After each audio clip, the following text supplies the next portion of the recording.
Last night on Checkpoint we spent, well, probably the best part of half an hour looking at the sacking of James Comey, and what we realised again is that Donald Trump polarises people like few politicians in recent history, viscerally, stridently, absolutely. But polarities require two sides, and the chances are, unless you watch Fox TV, you don't hear terribly much from the pro-Trump side. So we sought out Republican royalty, and we found it in the form of David Keene, a campaign advisor for Ronald Reagan and for George Bush Sr. He's also a former president of the NRA. He is as Republican as it gets. He voted for Trump, he doesn't regret it, and he would do so again. In many ways, President Trump has turned out to be better in a policy sense than many of those of us who voted for him thought he might be. Much of the Trump vote was a reaction to the candidacy of Mrs. Clinton and was an attempt to keep her from getting to the White House. Mr. Trump wasn't my first choice for president. He wasn't the first choice of many Republicans. And there has been a debate that's ongoing as to whether or not he's a conservative or what is he. What he is the first non-political president we've had in a long time. He's learning, but from a substantive standpoint, not only are conservatives and most Republicans very pleased with what he's done on the Supreme Court, but with the general policy positions he's taken, the people he's put into the cabinet, and the like. So in some ways, we're much more impressed with what we got than we thought we were going to be. It's fascinating to hear you talk with admiration. That's not me paraphrasing you incorrectly, is it? You feel a degree of admiration towards what Donald Trump has achieved so far in his presidency, and it is exceeding your expectations. Do you think he's fulfilling the kind of more populist end of his promises? Well, the recent polls taken at the end of the 100th day, for example, show that there was one poll that showed that of the people who voted for Mr. Trump in November, only 2% said that they would vote differently today, and that in fact he would beat Mrs. Clinton today by a wider margin than he did before. So, and that all of that does not indicate that he's wildly popular. What it indicates is that we have a fairly evenly divided country, much more evenly divided and much more deeply divided than in previous decades.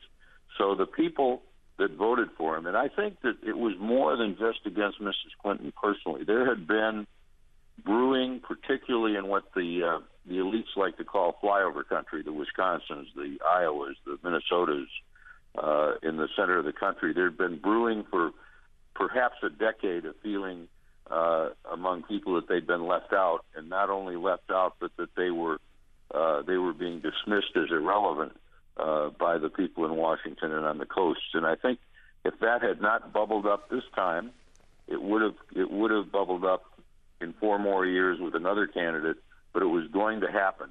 For example, Mrs. Clinton was roundly criticized after the election because one of the key states she lost was Wisconsin. Absolutely, yeah. And it was pointed out that she'd never visited Wisconsin. So she didn't have to, she didn't think, because those states were what they were. And I would be willing to bet, and when I talk about the elites, that if you look back over 2 years before, she and Mr. Obama visited those states, but where did they go? They went to university campuses. You can go to university campuses in Wisconsin, in Iowa, in Ohio, in Michigan, and never actually visit the state because you're visiting an extension of the same culture that you have in Washington, D.C. and New York. So you use the word elite in a really pejorative term. You were being derisory because you are talking about people who are out of touch, who are disconnected, who have absolutely no comprehension of life on the ground. Now, for you as a Republican, they're Democrats. And yet, aren't you the elite? I mean, you've worked with Reagan, you've worked with George. The elite attitude exists in both parties. Okay. It's not a partisan kind of thing. But it's a question of whether you're in touch and whether you appreciate and understand the feelings of average Americans. I traveled through Wisconsin late in the campaign in 2016, and I remember driving through one town, and it should have been a clue. I should have been able to predict the Trump victory after doing this, but I didn't.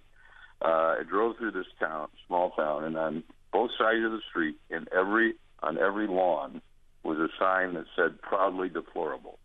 When Mrs. Clinton called half the people of the country deplorable, they sort of looked at each other and said, if that's the way she feels, we know exactly what we have to do. There's a county in Kentucky that for 99 years had never countywide gone for any Democrat for any office. It was once featured on 60 Minutes as the most reliably Democratic county in the country. At the time of the election, the registration was 9-1 Democrat, and Mr. Trump took it by 75%. And what had happened was all of those people had decided that they'd had enough.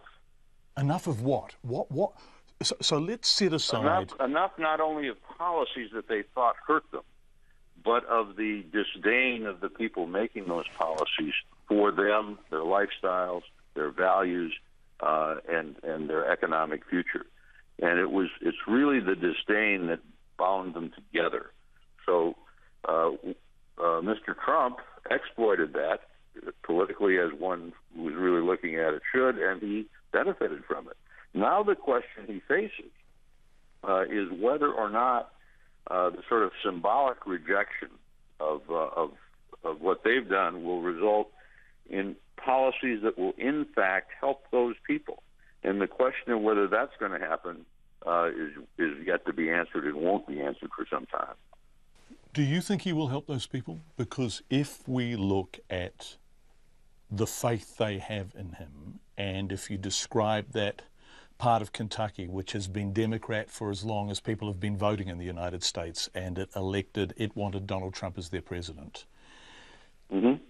Is he going to help them? I think because forgive me, because you are stopping me in my tracks hearing this perspective. Here, it's fascinating. And it's absolutely fascinating. But what I also see is a man who is, and you stop me if I'm becoming rude, but he looks solipsistic in his self-obsession. He looks irrational and petulant on social media. He's always at those bloody golf courses. Now, those golf courses, membership of those golf courses is as remote and aloof from the lives you are describing as anything is possible to be on this planet. So how is he really their man? You know, my father spent his life as a labor union organizer and made me promise never to play golf because that's something that workers didn't play. Now, of course, it's mostly workers who play golf. That was an early era. And Mr. Obama and other presidents do the same. The real problem is whether or not the Republicans, and this includes Mr. Trump, whether the Republicans are finally going to address some of the problems these people face. The problems are this.